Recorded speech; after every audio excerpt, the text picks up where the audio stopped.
So alternative investment funds में देखते हैं हम लोग. So an alternative investment is a financial asset that does not fall into one of the conventional investment categories, including stocks, bonds, and cash. Alternative investment fund includes private equity or venture capital, hedge funds, managed futures, art and antiques, commodities, derivative contracts, and real estate. तो ये सारी चीजें alternative investment fund के अंदर आती हैं.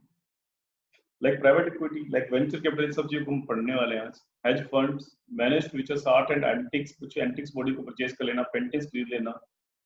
और इसको हम लोग ये लोग खरीदते क्यों एंटिक्स वगैरह? ऑब्वियसली एक तो ये होता है कि ठीक है एक शौक है उसके लिए ले लिया, बट अपार्ट फ्रॉम दैट यदि हम इन्वेस्टमेंट पर्पस से देखें तो डेफिनेटली हम लोग इसलिए इसको परचेज करते हैं कुछ लोग एंटिक्स चीजों को. दे थिंक दैट कि इसकी वैल्यू फ्यूचर में आगे और बढ़ने वाली है. ओके जो ये जो वैल्यू अभी इसकी एंटिक बॉडी की अभी और आगे फ्यूचर में बढ़ने वाली है. तो एक तरह का इन्वेस्टमेंट है. लाइक पेंटिंग्स मान लो किसी ने पिकासो की पेंटिंग खरीदी है तो डेफिनेटली उसको लगता है कि आने वाले फ्यूचर में भी इसकी कीमत और बढ़ जाएगी.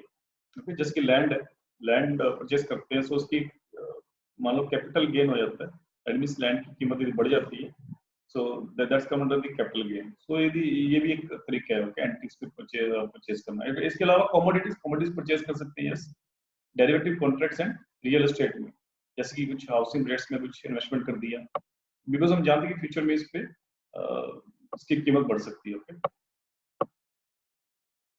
so alternative investment fund is described under SCBI alternative investment funds regulation 2012.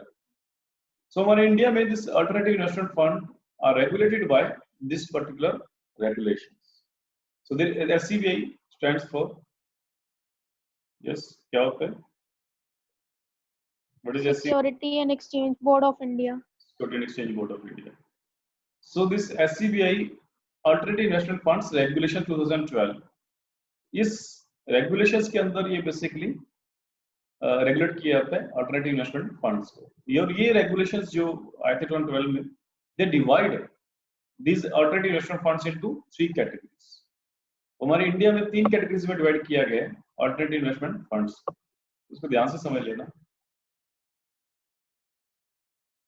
तो एक तरह से आप लोगों की एमबी की क्लास लग रही है आज बिकॉज ये जनरली मैनेजमेंट कोर्स में पढ़ाई जाती है सब चीजें. इसमें there are 3 categories of AIFs alternative investment funds. So category 1, category 2 and category 3. So category 1, in category 1 there are investment in startups, small and medium enterprises and projects which are socially and economically viable. And जो second category है उसके अंदर जो investment आती है उसमें investment in equity and डेब्ट securities. And third category investment aimed at short term returns achieved by employing complex trading strategy. So in India we divide these alternative investment funds into 3 categories. Definitely इसको हम और detail में देखने वाले हैं अभी. तो ये 3 कैटेगरीज हैं. तो ये पहली कैटेगरी है मतलब स्टार्टअप्स वगैरह में या स्मॉल एंड मीडियम एंटरप्राइजेज में इन्वेस्ट करना. ओके सेकंड इक्विटी या डेब्ट इंस्ट्रूमेंट्स में. And third is the to get the short term return कि बहुत जल्दी से आपको बहुत ज्यादा रिटर्न चाहिए और सिक्योर्ड रिटर्न चाहिए और बहुत ज्यादा रिटर्न चाहिए शॉर्ट टर्म में. Then those kind of investments come under the category of third category.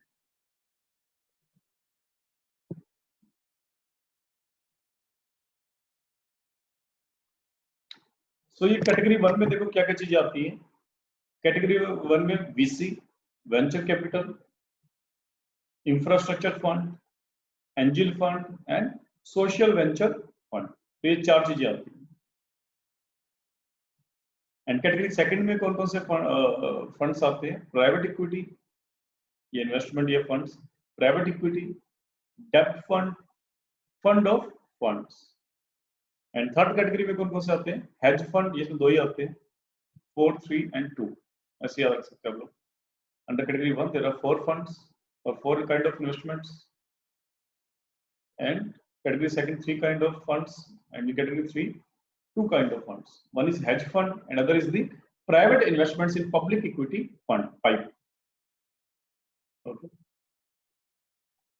so इसको 1 by 1 पढ़ते हैं हम लोग. What is venture capital fund? अब ये क्या होता है एग्जाम में क्वेश्चन कैसे आ जाता है कि आपको प्राइवेट इक्विटी या वर्सेस वीसी पूछ लिया आप लोगों को, okay, because like this angel fund, venture capital and private equity, these are three are interrelated, okay. तो इस तरह से किसी भी फंड को आपको एग्जाम में पूछा जा सकता है, ओके, ये किसी भी एग्जाम में आ सकते हैं इस तरह के क्वेश्चंस, तो इसको हम लोग थोड़ा सा डिटेल में देखते हैं।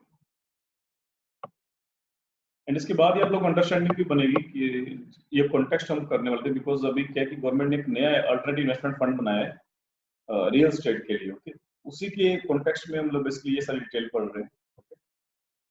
सो कैटेगरी 1 देखते हैं हम लोग, वेंचर कैपिटल फंड क्या होता है। सो भी काफी लोगों को पता भी हो that this venture capital fund invests in startups which have high growth potential but facing investment crunch in the initial phase and need funding to establish or expand their business. तो जो वेंचर कैपिटल फंड है, जो venture capital investors होते हैं, ये startups में invest करते हैं, बिकॉज स्टार्टअप्स में क्या होता है, इनको हाई रिटर्न मिलेगा और ऑल्दो लिटिल रिस्कियर, बिकॉज जो स्टार्टअप्स होते हैं उसमें रिस्क फैक्टर ज्यादा होता है बट रिटर्न भी ज्यादा होता है यदि आप स्टार्टअप्स में इन्वेस्ट करते हो। अब एक देखो तो एक तो होता है स्टार्टअप जो खोलता है, जो एंटरप्रेन्योर है, जो स्टार्टअप को बनाता है, जिसके पास आइडिया है, जो स्टार्टअप को चलाएगा या स्टार्ट करेगा। अब उसको उसके पास ऑब्वियसली फंड का क्रंच होता है, मार्केट में कंपटीशन करना होता है उसको, ओके, तो ऑब्वियसली उसको फंडिंग चाहिए होती है, कहीं से पैसा चाहिए होता है, तो फिर then he can approach this venture capital fund. तो जो वेंचर कैपिटल फंड है, फिर ये वो उसको फंडिंग प्रोवाइड करते हैं, स्टार्टअप्स को इन्वेस्टमेंट के लिए फंड प्रोवाइड करते हैं ताकि वो स्टार्टअप्स कॉम्पिटिटिव हो सके मार्केट में, okay. So these venture capital fund or investors invest in startups which have high growth potential but facing investment crunch in the initial phase and need funding to establish or expand their business.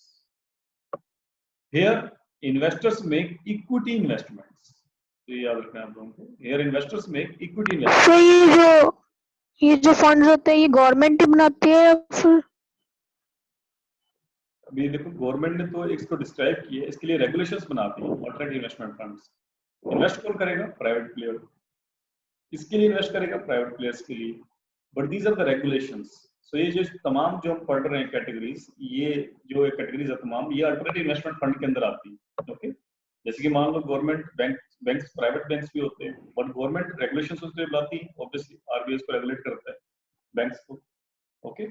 इस तरह से जो ये जो alternative investment funds होते हैं, इसको भी गवर्नमेंट रेगुलेट करती है, ओके। और उसके लिए हम ऑलरेडी पढ़ चुके हैं that these are regulated by the SCBI regulation act, regulation 2012, उसके अंदर रेगुलेट की जाती है। So what I mean to say that इसमें गवर्नमेंट का काम सिर्फ रेगुलेशन का है, otherwise who participates? This private players. Venture capital fund कौन प्रोवाइड करता है? Private players. और किसके लिए प्रोवाइड करता है? प्राइवेट प्लेयर्स के लिए जो स्टार्टअप खोल रहे हैं, ओके। आई होप कि आपको डाउट क्लियर हो गया हो। Yes. Okay. So here investors make equity investments. So equity investments से क्या होता है कि because जो स्टार्टअप्स होते हैं, नए नए स्टार्टअप्स होते हैं, खुलते हैं, तो उनको फंडिंग चाहिए होती है, तो फिर इनको एक तरह से ये जो वेंचर कैपिटल है, एक तरह से ब्लैकमेल कर सकते हैं। ब्लैकमेल तो नहीं कह सकते एग्जैक्टली, बट यस एक अच्छे से नेगोशिएशन से एक काफी फेवरेबल रहता है वेंचर कैपिटल की तरफ। मान लो कोई नया स्टार्टअप है जिसके थोड़ा बहुत ही इसने काम किया, अभी उसका मनी नहीं है, तो डेफिनेटली दे वेंचर कैपिटल फिर वो हाई इक्विटी डिमांड करते हैं कि हमको 20% इक्विटी चाहिए या 15 चाहिए या 25% चाहिए या may be more than that. वो हाई इक्विटी डिमांड करते हैं। इक्विटी मतलब ओनरशिप, शेयर होल्डिंग, कि एक तरफ से। और जैसे कि देखो अभी क्या, तो स्टार्टअप में क्या होता है कि आप इनिशियली आपको लगता है कि 20% इक्विटी कुछ भी नहीं है, मान लो कि हमें 5 करोड़ रुपए दे रहा है फंडिंग कर रहा है हमारी कंपनी के लिए, तो 20% इक्विटी को बहुत ज्यादा नहीं है। But yes in future when this company size will be thousands of crore, तो आपको लगेगा कि मैंने 20% इक्विटी सिर्फ 5 करोड़ में बेची थी और मेरी कंपनी का जो साइज है वो thousands of crore. So I hope कि आप समझ गए होंगे कि ये जो इसमें कैसे काम होता है, कैसे चलता है। So here investors make equity investments, they invest in multiple startups. और ये जो इन्वेस्टर्स होते हैं ये एक्चुअली ये रखते हैं कि हमने 100 करोड़ इन्वेस्ट करना है, ये बहुत बड़े बड़े इन्वेस्टर्स होते हैं, जिनके पास पैसा होता है। उनको लगता है कि इस इंडिविजुअल्स भी होते हैं, ऐसा नहीं कि जरूरी नहीं कि कंपनी या एंटिटी हो, कोई इंडिविजुअल्स भी हो सकते हैं, ओके। तो मान लो उसको 100 करोड़ को इन्वेस्ट करना है कि इस साल में को 100 करोड़ इन्वेस्ट करना है, ओके, स्टार्टअप्स में, क्योंकि इसमें रिटर्न ज्यादा होती है। तो वो क्या करेगा, डिफरेंट डिफरेंट स्टार्टअप्स में इन्वेस्ट करेगा। किसी एक स्टार्टअप को 5 करोड़ दे दिया, किसी एक स्टार्टअप को 10 करोड़ दे दिया, सब में इक्विटी ले ली।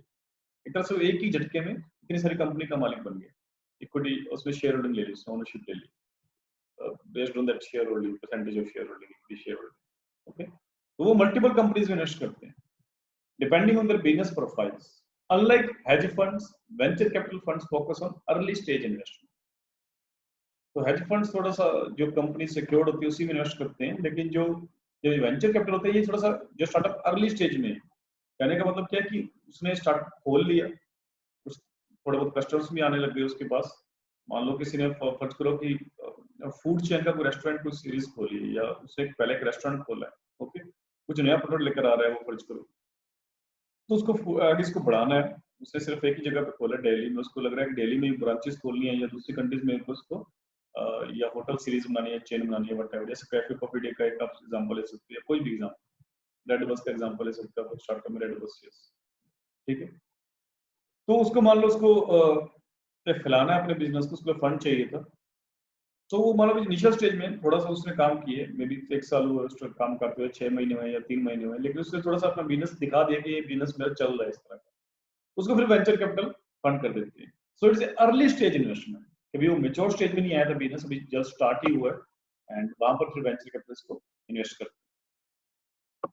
Next is the infrastructure fund for the development of public assets such as road and rail infrastructure, airports, communication assets, etc. Returns from investing in infrastructure fund can be combination of capital growth and dividend income. तो जो infrastructure बड़े बड़े projects बनते हैं उसमें भी अलग से इंफ्रास्ट्रक्चर बॉन्ड्स निकलते हैं, या इंफ्रास्ट्रक्चर इस तरह से कुछ एसपीवी बनते हैं जिसके अंदर वो इन्वेस्टमेंट कॉल करते हैं लोगों से, क्योंकि इतने बड़े बड़े इंफ्रास्ट्रक्चर प्रोजेक्ट कोई एक पर्टिकुलर प्लेयर नहीं बना सकता, सो दे कॉल फॉर इन्वेस्टमेंट्स।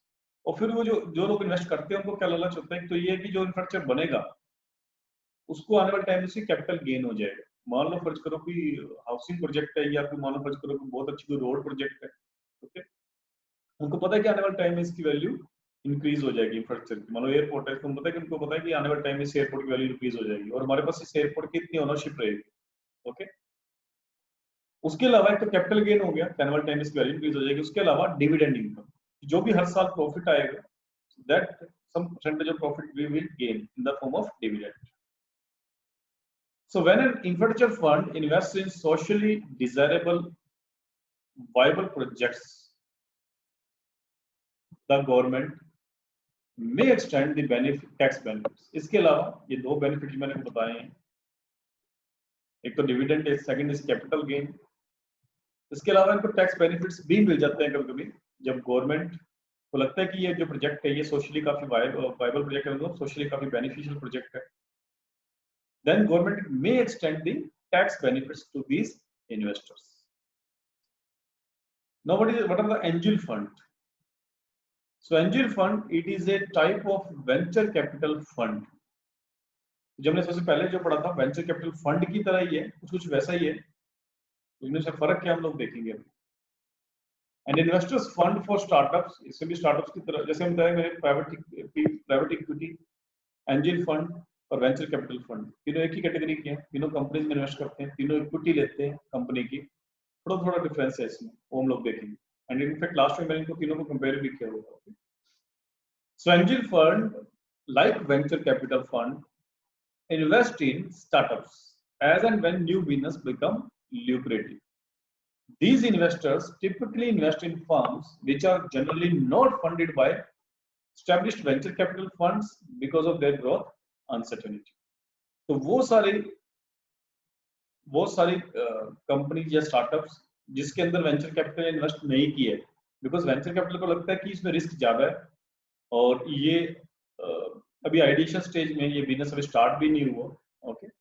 तो जो एंजल फंड्स होते हैं ये आइडिएशन स्टेज में, आइडिएशन स्टेज का मतलब ये होता है कि मान लो मेरे पास अभी आइडिया है सिर्फ कि ऐसा कुछ खुल गया तो स्टार्टअप ये कामयाब हो जाएगा, ओके, लेकिन मेरे पास ऐसा मॉडल है, बिजनेस मॉडल है, मेरे को लगता है कि मैं ऐसे समझा के उनको कन्विंस कर सकता हूँ कि यदि ये स्टार्टअप खुल गया डेफिनेटली आपको बहुत ज्यादा इनकम होने वाली है। तो यदि मैंने एंजल इन्वेस्टर को कन्विंस कर लिया तो definitely I will goes to angel investor. उस टाइम वेंचर कैपिटल आपको इन्वेस्ट नहीं करेंगे, वेंचर कैपिटल को ये रहेगा कि ये तो अभी बिजनेस खुला भी नहीं है, ये तो सिर्फ उसके डॉक्यूमेंट बस कागजों में है ये बिजनेस, तो डेफिनेटली ये सिक्योर नहीं। तो वहाँ पर वेंचर कैपिटल जनरली इन्वेस्ट नहीं करते, वो अर्ली स्टेज में इन्वेस्ट करते हैं जब बिजनेस थोड़ा सा रन होने लग गया बस। लेकिन जो एंजल फंड्स हैं, इसलिए उनको एंजल फंड्स बोला जाता है, जो एंजल फंड्स हैं वो आपको इवन आइडिएशन स्टेज भी आपको लिए फंडिंग दे सकते हैं, डिपेंडिंग ऑन योर आइडिया, कितना स्ट्रॉन्ग आइडिया है स्टार्टअप। ओके,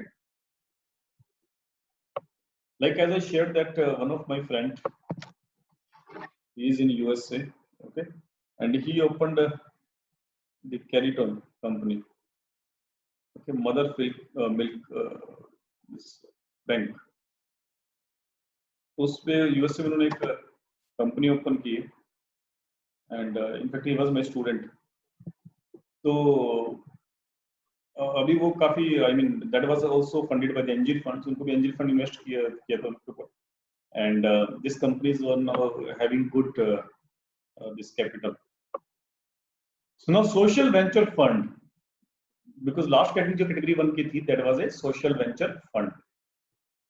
So socially, जैसे नाम से पता लग रहा है कि social venture fund मतलब जो startups है, जो business socially important होते हैं, उनमें यदि कोई funding होती है, then it will come under this category, social venture fund. So socially responsible investing has led to the emergence of social venture fund. इसका एग्जांपल जैसे मैं आपको देता हूँ, जैसे मान लो सुलभ शौचालय, मान लो कि आप तो सोशली मान लो किसी ने इन्वायरमेंट को लेके या सोशल कोज को लेके, जैसे ओपन डेफिकेशन के अगेंस्ट स्वच्छ भारत मिशन के को प्रमोट करने के लिए कोई मान लो किसी ने स्टार्टअप खोला है, और करो किसी ने जैसे सुलभ शौचालय, किसी ने इस तरह के शौचालय खोले, ओके, देन ये definitely it has a big impact on this society.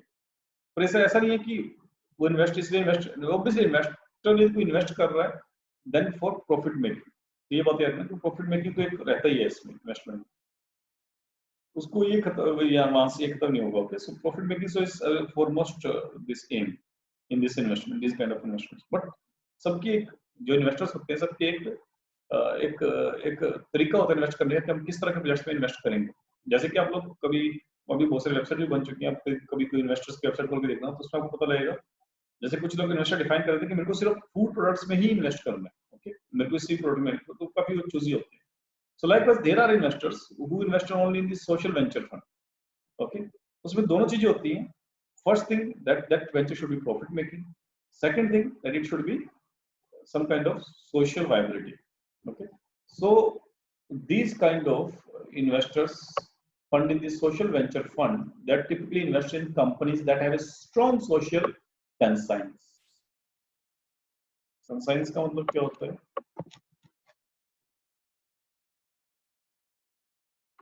Yes, It's ability to think what is right or wrong. ये सब कह सकते हो, more or less right definition. So it is related to individuals first of all, कि मेरी अंदर की feeling क्या है किसी पर्टिकुलर चीज के लिए, because that is basically the conscience. So in GS4 mains exam there was a question, ethics paper में क्वेश्चन आया था, that give an example, I think मैंने आपको शेयर भी किया था, that give an example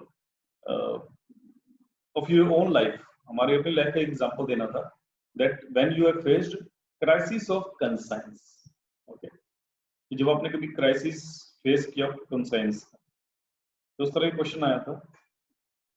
सो इस तरह के क्वेश्चंस के लिए प्रिपेयर रहना होता है, ओके, खासकर आर्टिस्ट के पेपर में, ओके, इस तरह की कोई भी सिचुएशन बेस पे आपको कुछ क्वेश्चन दे सकते हैं वो, एंड देन आपको रियल अपने इंसिडेंट बताना होता है।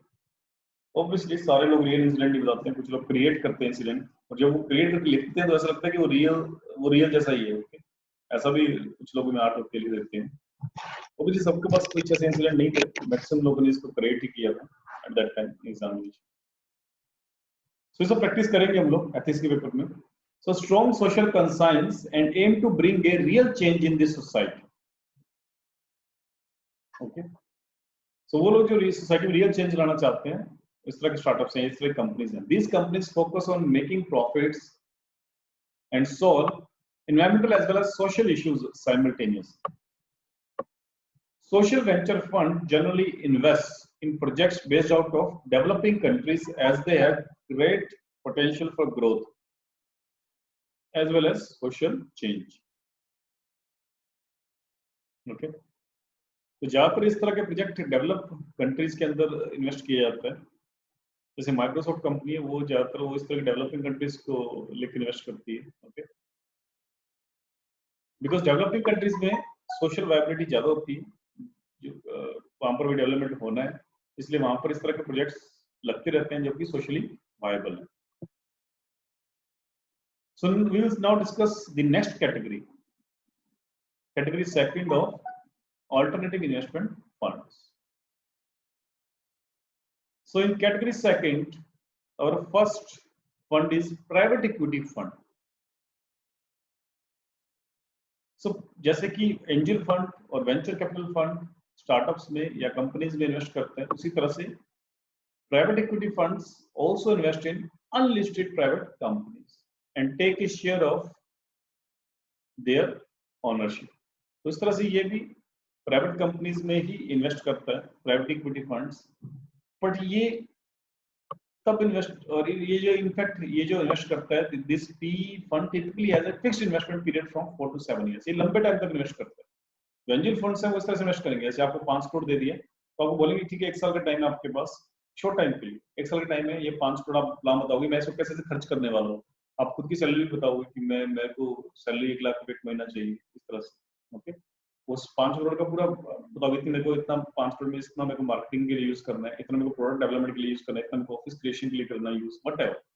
तो हमको बजट बताओगे, कहोगे ये 5 करोड़ मेरे 1 साल में खत्म हो जाए, मगर इतने में इसकी इनकम स्टार्ट हो जाएगी इतना टाइम बाद. इस तरह से आप उनको समझाओ. तो वो शॉर्ट पीरियड के लिए, वो यदि आपको आपने 5 करोड़ उसको आपको रिटर्न नहीं दे पाए तो वो बंद कर देंगे. या तो आप दूसरे के एंजल फंड को सर्च करोगे, और उसको तो आपने दे ही चुके हो अपनी इक्विटी, क्योंकि वो 20% इक्विटी तो आपको गई, और अब अगेन अपनी इक्विटी सेल करोगे, नया को फंडर ढूंढोगे, या फिर उसको वाइंड अप करोगे, खत्म करोगे. दो ऑप्शन रहते हैं आपके पास.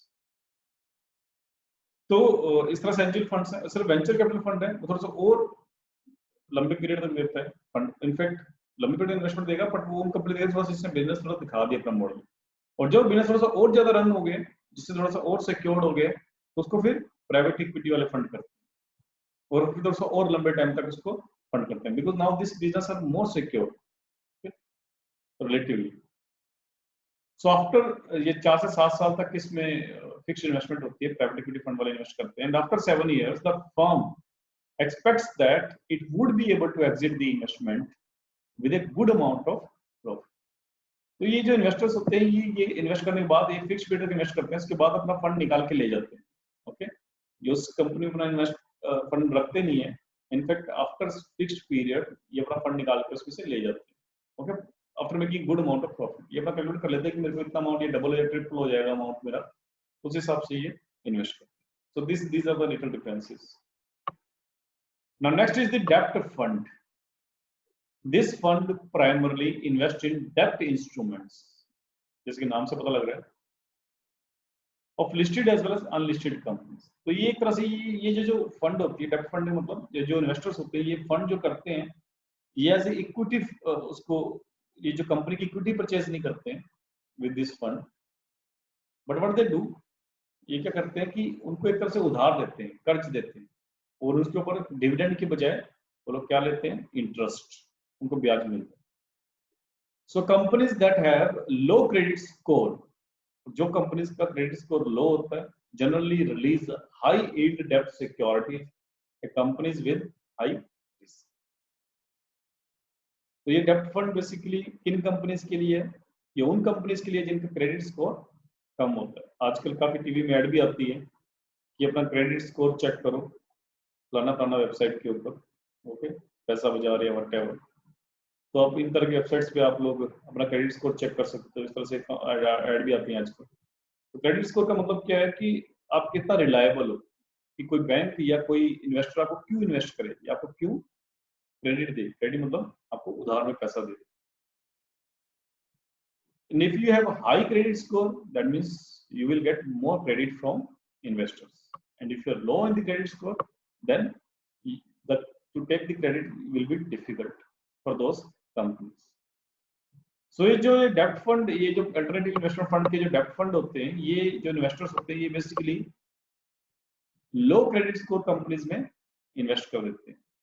एंड क्यों, हालांकि उसमें रिस्क ज्यादा होता है, क्रेडिट स्कोर कम है, पैसा वापस मिलेगा ही नहीं मिलेगा इनको श्योर नहीं होता है, बट इसलिए इन्वेस्ट करते हैं because these are the high yield डेब्ट सिक्योरिटीज. बिकॉज उनको जो यील्ड मिलेगी, जो रिटर्न मिलेगी, दैट इज वेरी हाई, इसलिए वो इसमें कई बार रिस्क ले लेते हैं। इसलिए डेब्ट फंड या अल्टरनेटिव इन्वेस्टमेंट फंड का एक पार्ट है। So as per the SCBI regulations, the amount invested in debt fund cannot be utilized for the purpose of giving loans.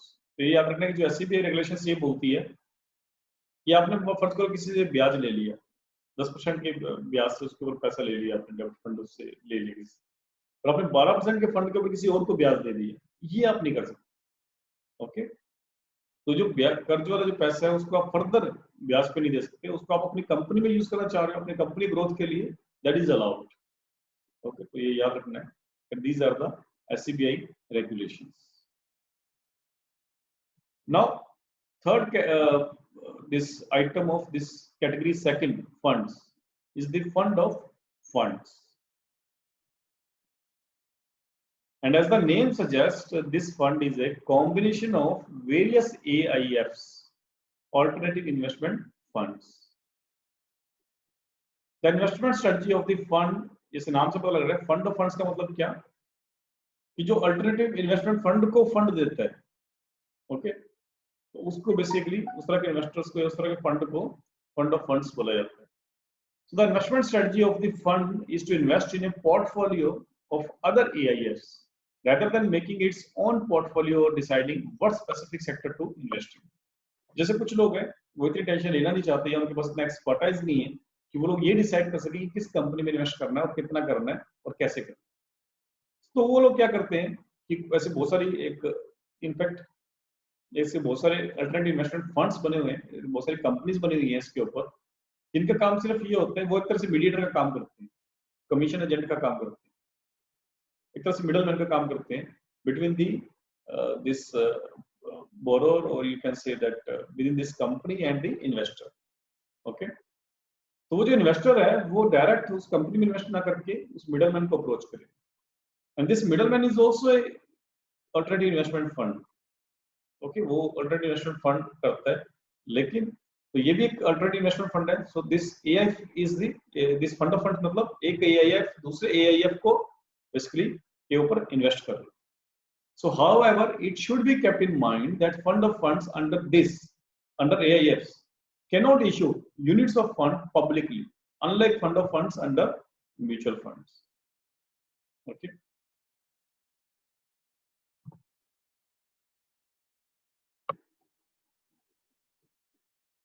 उसमें क्या होता है कि ये पब्लिकली डिस्क्लोज नहीं होती हैं, जो भी ये फंड ऑफ, जो बेसिकली जो फंड ऑफ फंड्स में आते हैं, तो वो ये जो अल्टीमेट हमारा बेसिकली आपका पैसा काम पर लगा था।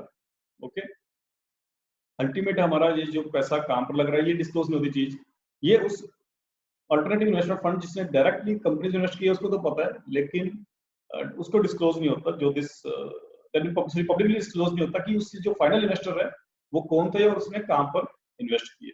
ओके, इस तरह का आप लोगों को याद होगा, हम लोगों ने पढ़ा था कि किस तरह के और भी इंस्ट्रूमेंट पढ़े थे जहां पर पब्लिकली डिस्क्लोज नहीं होता, काफी डिसगाइज्ड होता है कि रियल इन्वेस्टर कौन है ये हमको नहीं पता लगता है। जैसे याद आया आप लोगों को, नोट्स में पढ़ा था हम लोगों ने sir FPI, portfolio investment, right, वो फॉरेन पोर्टफोलियो इन्वेस्टर्स, हमने डेरिवेटिव इंस्ट्रूमेंट पढ़े थे, हमने पी नोट्स पढ़ा था, उसमें हमने देखा था कि जो रियल इन्वेस्टर्स है वो नहीं पता लगता हम लोग कि वो कौन है। Okay, that was a criticism जो हमने बनाया था उस time. So now category 3. So these are the hedge. First in this category 3 is hedge fund.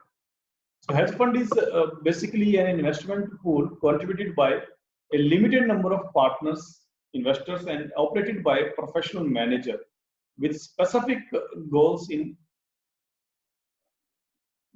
mind, mainly to maximize returns and minimum risk. जो भी hedge fund का यदि question आता है एग्जाम में तो ये लाइन याद रखनी, maximum returns and minimum risk. जैसे कि हम लोगों ने बोला कि मिनिमम रिस्क लेते हैं हेज फंड वाले, तो इसका मतलब यदि एग्जाम में क्वेश्चन आ गया तो ये डेफिनेटली इसी का क्वेश्चन आएगा जो मैंने यहाँ पर इसको अंडरलाइन किया। तो अगेन ये इन्वेस्टर्स होते हैं हेज फंड के अंदर, बट ये जो इन्वेस्ट करते हैं वो उस जगह पे करते हैं जहां पर रिस्क फैक्टर काफी कम है, साथ ही साथ उनको लगता है जहां पर रिटर्न्स बहुत ज्यादा होगी तो वहां पर इन्वेस्ट करेंगे।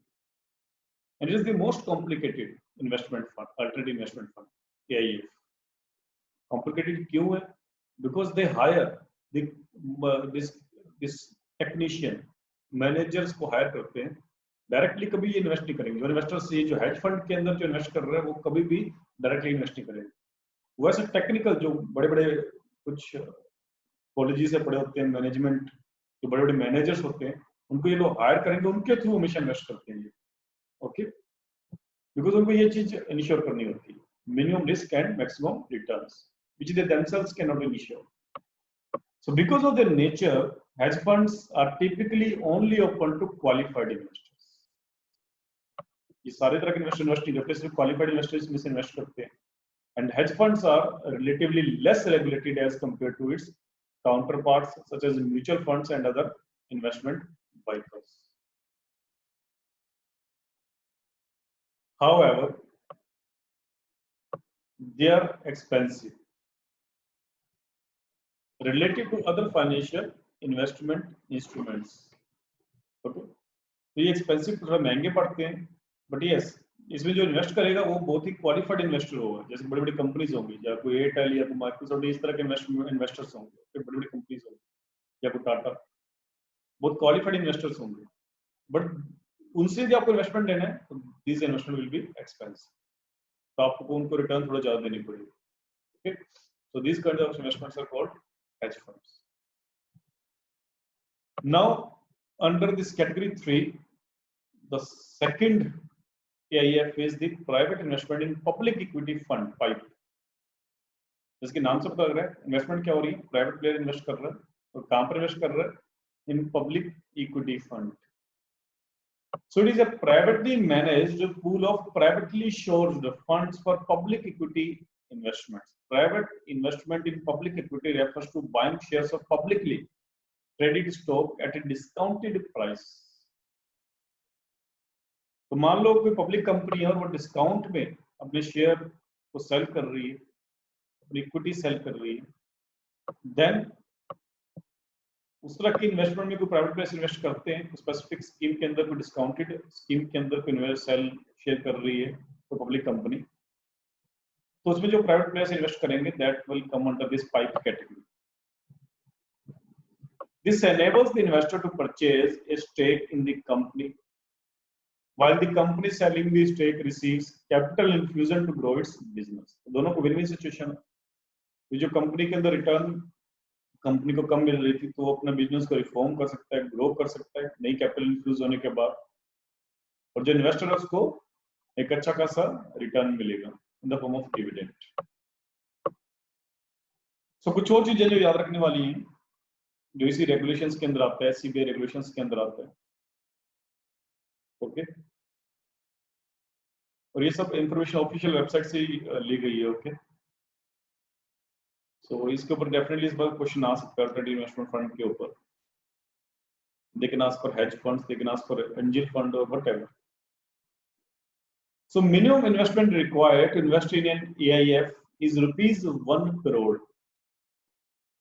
ओके, तो AIF के अंदर इंडियन रेगुलेशंस के अंदर जो मिनिमम लिमिट रखी गई है दैट इज ₹1 करोड़। मतलब AIF के अंदर किसी को इन्वेस्ट करना है, मान लो आपका स्टार्टअप है, यदि आप चाहते हो कि वेंचर कैपिटल फंड करे तो आप कम से कम 1 करोड़ का उससे फंड लोगे, because this is a condition under AIF that an investor has to make at least ₹1 crore investment. इसलिए आप देखोगे जो भी ये जो स्टार्टअप्स खुल रहे हैं, ये जो फंडिंग लेते हैं फंडर से, they demand like this 10 crore की funding, 15, 20 crore, 50 crore, may be 100 crore, इस तरह से फंडिंग की कंडीशंस रखते हैं। Okay, so they talks in crores not in lakhs. सिर्फ एक एक्सेप्शनल केस है दैट इज एंजल इन्वेस्टमेंट। तो जितने भी हम लोग ने AIF पढ़े हैं सारी कैटेगरीज में, उनमें से सिर्फ एक एक्सेप्शन है जिसके अंदर ये लिमिट थोड़ी सी कम रखी गई है, that is angel investment. Angel investment क्योंकि आइडिएशन स्टेज में करते हैं और आइडिएशन स्टेज में कम इन्वेस्टमेंट से भी काम चल जाता है, that is why this minimum limit is kept at ₹25 lakh. तो ये याद रखना आप लोगों को, except angel investment for which minimum limit is ₹25 lakh, for all other AIF the minimum limit of investment is ₹1 crore. Now this category 1 and category 2 AIFs are close ended with a minimum tenure of 3 years. Close ended का मतलब जो category 1 और category 2 में ये दो second condition है, ये सारे क्लोज एंडेड है। इसका मतलब आपको मिनिमम टेन्योर 3 साल के लिए कम से कम अपनी इन्वेस्टमेंट रखनी होगी, और आप लोग अपना पैसा वापस नहीं ले सकते। ये नहीं है कि मान लो किसी एंजल इन्वेस्टर ने या किसी वेंचर कैपिटल फंड ने या प्राइवेट इक्विटी फंड ने पैसा इन्वेस्ट किया किसी कंपनी में और 6 महीने बाद बोला कि मेरे को मेरा पैसा वापस चाहिए, यदि उस कंपनी के पास देने के लिए है तो डेफिनेटली, तो वो इतनी जल्दी कॉल नहीं कर सकते पैसा। So they need to invest for a minimum tenure of 3 years, and that is why it has been called that category 1 and category 2 are the close-ended. But the category 3 AIFs have option to be open-ended in nature. Okay, इसका मतलब ये कभी भी पैसा अपना call कर सकते हैं।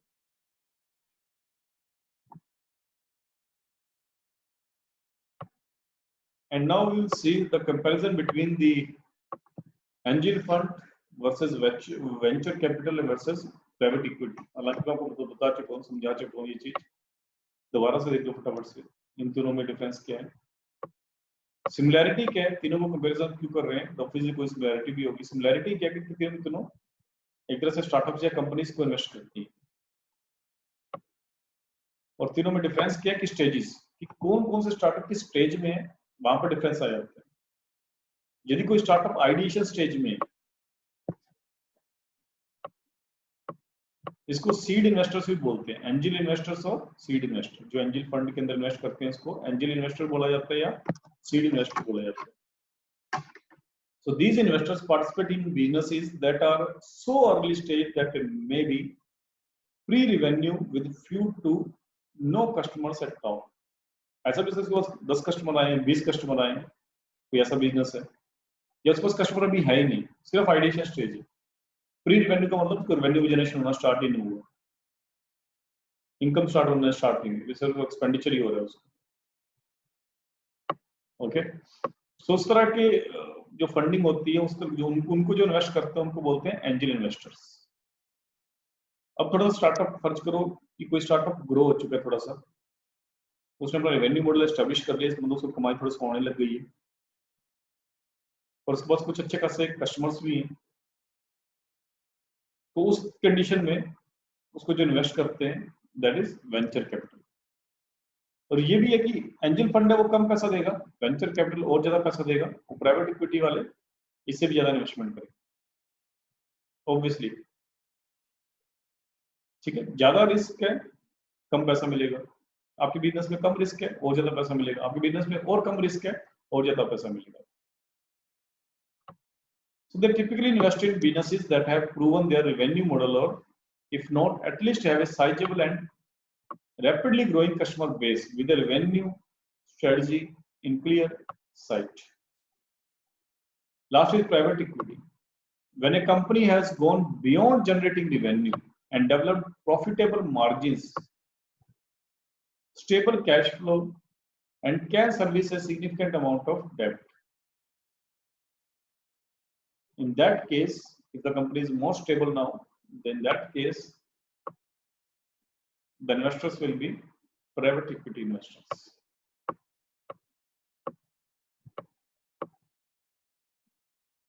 Now let's see context. Why it was in news, this alternative investment fund.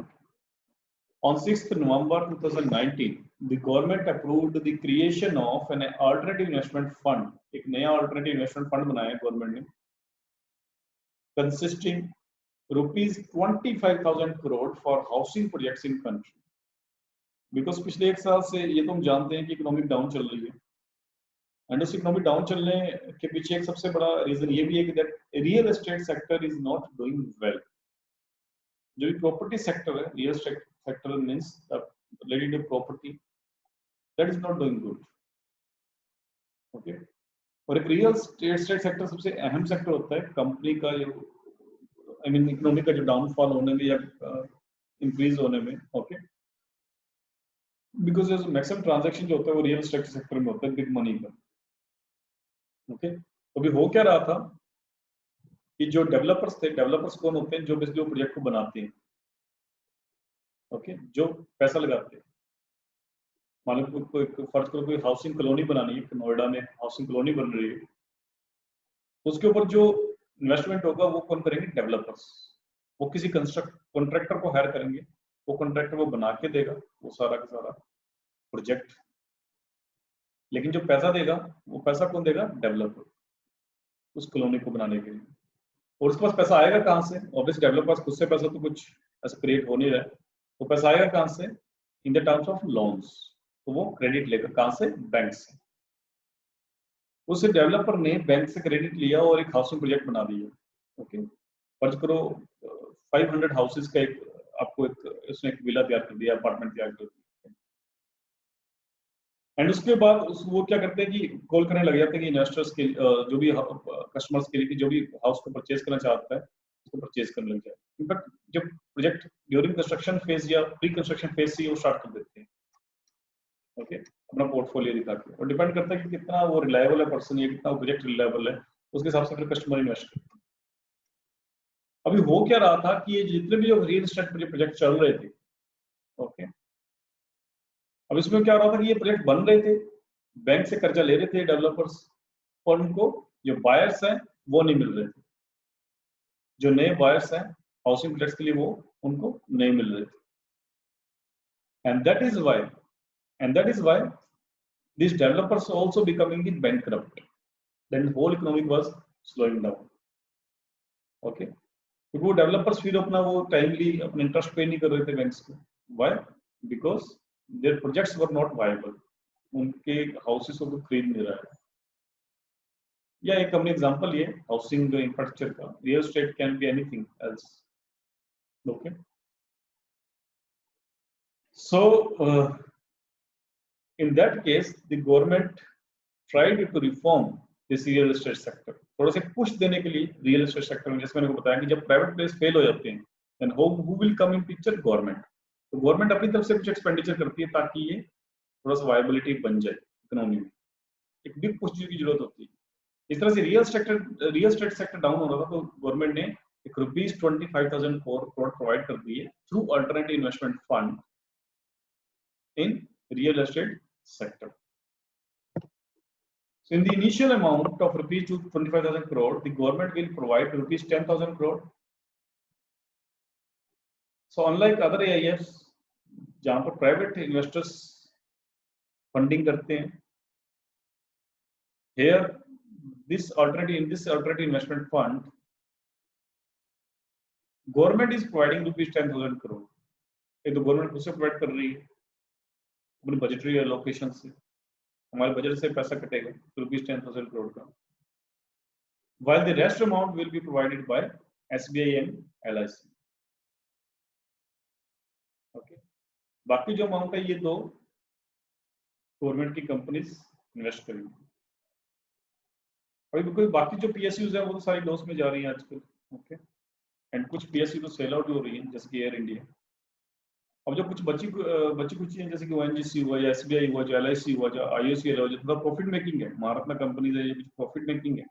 Okay, अब गवर्नमेंट एक तरह से उनके पीछे पड़ गई है, so definitely these companies will also face losses in this future time, because obviously अब ये जो रियल सेक्टर में जो 25,000 करोड़ लगा रही है, तो प्रॉफिट मेकिंग प्रोजेक्ट्स तो है नहीं। Okay, all these projects are obviously not these profit making projects, तो इनको लॉस लगने वाला है। ओके, तो फिर 25,000 करोड़ इन्वेस्ट करने के लिए तो गवर्नमेंट लॉस ही लगेगा, और वो जाएगा कहाँ से? ऑब्वियसली 10,000 करोड़ का मतलब क्या? बजटरी सपोर्ट से पैसा जा रहा है, बजटरी एलोकेशन से।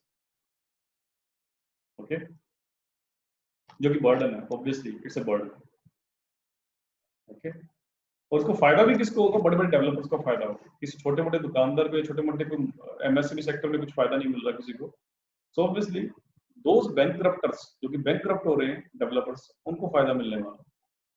ओके, हम लोग पहले भी रिसर्च करते आ चुके हैं क्लास में दैट गवर्नमेंट को करना क्या चाहिए, rather than making these big investments, 25,000 crore in this big ये कुछ कर्जे माफ करने के बजाय या लोन वेविंग करने के बजाय, ओके, या जैसे कि मान लो कहते हैं recapitalisation of banks, economic survey में भी एक बाबा टर्म आई है, recapitalisation of banks. Recapitalisation of banks का मतलब क्या कि बैंक्स के NPS काफी बढ़ गए हैं, और बैंक्स को रिकैपिटलाइज किया जाए, मतलब बैंक की कैपिटल दोबारा से बढ़ाई जाए। हमने बेसल नॉर्म्स भी पढ़े थे, बेसल थर्ड नॉर्म्स पढ़े थे हम लोग। ओके, तो बैंक की कैपिटल एडिक्वेसी रेशियो से पढ़ चुके हैं हम लोग। तो बैंक की कैपिटल बढ़ाई जाए, तो रिकैपिटलाइजेशन का मतलब ये होता है। तो उस केस में भी क्या होता है, ये एग्जाम यदि क्वेश्चन आता है तो डेफिनेटली इसको क्रिटिसाइज करने के लिए आप एनालिटिकली ये चीजें लिख सकते हो। डायरेक्टली इस वे में लिखना, थोड़ा सा इसको क्वालिफाई वे में लिखना, but yes you can make a constructive criticism in your examination also. So जो रिकैपिटलाइजेशन बैंक्स का इसलिए भी एक क्रिटिसिज्म होता है कि दैट कि जो बैंक्स सबसे ज्यादा लोन किसको प्रोवाइड करती है, ऑब्वियसली वेल बीइंग पर्सन सबसे ज्यादा लोन लेंगे, नंबर ऑफ पर्संस भी वो ज्यादा होंगे जो वेल बीइंग है, and amount of money is also more for those well being persons. छोटा मोटा कोई जो दुकानदार है वो पहली बात तो जो लोन लेगा कितना अमाउंट का होगा, 50,000 ले लेगा, लाख रुपए ले लेगा लोन। लेकिन जो बड़े बड़े जो कंपनीज होती हैं, जो शेल कंपनीज बनाते हैं, फेक कंपनीज बनाते हैं, वो लोग सीधा ऐसे 100 करोड़ इस तरह से उठाते हैं। जैसे कि जो रिलायंस पावर बनी थी, मैंने आपको बताया था, उसके पास कोई भी एसेट्स नहीं थे, but that took huge amount of loans. Okay, and in fact Jio billion of dollars has taken as a loan, okay, Reliance Jio. So definitely ये जो कंपनीज है, जो बड़ी बड़ी कंपनीज है, वही सबसे लोन लेती है, वही बैंकरप्ट होती है, वही पैसा खाती है, ओके, बैंक्स का, जैसे for example Nirav Modi etcetera. So rather than giving a big amount of money to these well-being companies or these few persons, यदि आप 25,000 करोड़ दे रहे हो तो कुछ लोगों को फायदा होगा, या बैंक का रिकैपिटलाइजेशन कर रहे हो। कैपिटलाइजेशन मतलब क्या कि वो जो पैसा डूब चुका है लोगों का, जो पैसा खा चुके प्राइवेट प्लेयर्स, अब गवर्नमेंट उसका बर्डन झेल रही है by making a capital infusion in banks. Okay, तो यहाँ पर हम लोग ये क्रिटिसाइज कर सकते हैं डेफिनेटली दैट यदि वही जो पैसा 25 करोड़, यदि ये लोग ये कहते हैं कि बिना कोलेटरल सिक्योरिटी के छोटे छोटे बिजनेस है इस सबको पैसा दिया जाएगा। ओके, कोई नया स्टार्टअप लगाना चाहता है, कोई यंग पर्सन है, कोई नया स्टार्टअप लगाना चाहता है, उसको 1 करोड़ तक का लोन दिया जाए। Okay, that will be more beneficial. Okay, I hope so.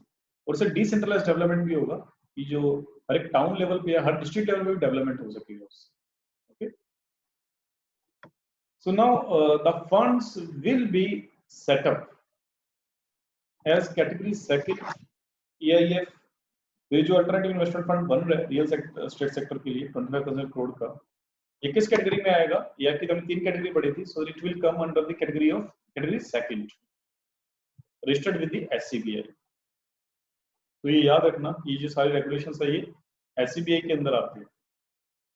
मे भी एग्जाम में आपको 4 ऑप्शन आ जाए, RBI, SCBI और एनी अदर, कुछ IRDA व्हाटएवर, कुछ any other organization. So the answer will be SCBI and will be managed by SBI Cap Ventures Limited. तो ये जो फंड होगा 25,000 करोड़ का, उसको मैनेज कौन करेगा, SBI Cap Ventures। तो ये भी याद रखना है, SBI Cap Ventures Limited company जो है ये इस फंड को मैनेज करेगी, इसका नाम भी याद रखना आपको। और ये जो अल्टरनेटिव इन्वेस्टमेंट फंड्स को मैनेज कौन करता है, SCBI, मतलब रेगुलेट कौन करता है, सॉरी रेगुलेट कौन करता है, SCBI। This AIF, newly constructed AIF, newly formed AIF will provide funds to bail out stalled real estate projects। stalled मतलब जो प्रोजेक्ट रुके हुए हैं अभी, जो रियल एस्टेट प्रोजेक्ट्स, उनको बेल आउट करने का मतलब उनको दोबारा से खड़ा करना। With unit size of less than ₹2 crore in metros, तो किसी एक पर्टिकुलर प्रोजेक्ट के ऊपर मैक्सिमम 2 करोड़, आई मीन जो 2 करोड़ से कम, जैसे कि घर है मान लो 2 करोड़ रुपए से कम का है, तब तो उसमें इन्वेस्ट गवर्नमेंट कर देगी, और जो 2 करोड़ से ज्यादा का है उसमें गवर्नमेंट इन्वेस्ट नहीं करेगी, उसके अंदर इस अल्टरनेटिव इन्वेस्टमेंट फंड से इन्वेस्ट नहीं होगा। और ये मेट्रो सिटीज के लिए लिमिट लगाई गई है, जो मेट्रो सिटीज में मैक्सिमम 2 करोड़ तक के ही प्रॉपर्टी के ऊपर गवर्नमेंट इन्वेस्ट करेगी, और जो अदर प्लेसेज हैं, जो स्मॉलर टाउन्स हैं मेट्रो से, जो स्मॉलर सिटीज हैं, वहां पर गवर्नमेंट मैक्सिमम 1 करोड़ रुपए का इन्वेस्टमेंट करेगा, मतलब एक प्रोजेक्ट की कीमत 1 करोड़ से ज्यादा नहीं होनी चाहिए। This is the meaning. And for this, to implement this alternative investment fund, government is created special purpose vehicle SPV is approved to provide priority debt financing for completion of stalled housing projects in the affordable and middle income housing sector. Okay, तो इसके लिए एक SPV create किया गया है to implement this alternative investment fund.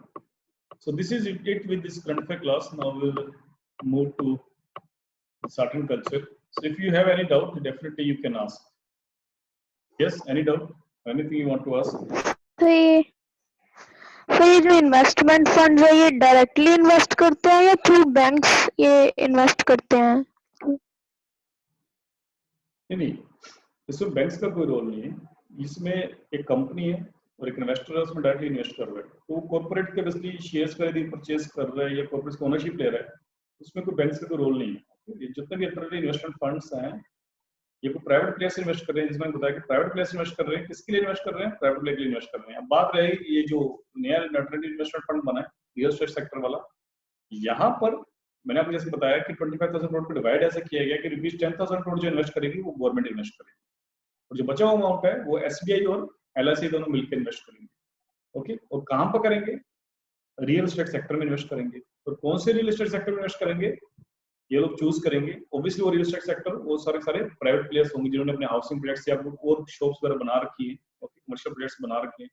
उसमें उनको basically कुछ देने के लिए ये तरह से ऐसा ना हो कि सारे लॉस में चले जाएंगे रियल एस्टेट सेक्टर। थोड़ा सा यदि इन्वेस्टमेंट होने लगेगा रियल एस्टेट सेक्टर में तो बाकी और इन्वेस्टमेंट बढ़ेगी, तो वो लोग थोड़ा सा वायबल हो जाएंगे। वो बैंक को अपना लोन चुकाएंगे, बैंक को और लोन देगा नए रियल एस्टेट प्रोजेक्ट बनाने के लिए। तो इस तरह से ये प्रोसेस में भी एक पुशअप हो जाएगी। तो गवर्नमेंट ने ये सोचा है, ओके, इसीलिए गवर्नमेंट ने एक अपने खुद की तरफ से एक इनिशिएटिव लिया है, एक अल्टरनेटिव इन्वेस्टमेंट फंड बनाया है जिसके अंदर गवर्नमेंट खुद ही इन्वेस्ट करेगी प्राइवेट प्रोजेक्ट्स में। बट जनरली जो अल्टरनेटिव इन्वेस्टमेंट फंड होते हैं उसमें प्राइवेट प्लेयर्स इन्वेस्ट करते हैं फॉर प्राइवेट प्लेयर्स, इसमें बैंक का कोई रोल नहीं। Yes, anything else you want to ask? Anybody? Okay, so within 5 or 10 minutes we will start with current affairs.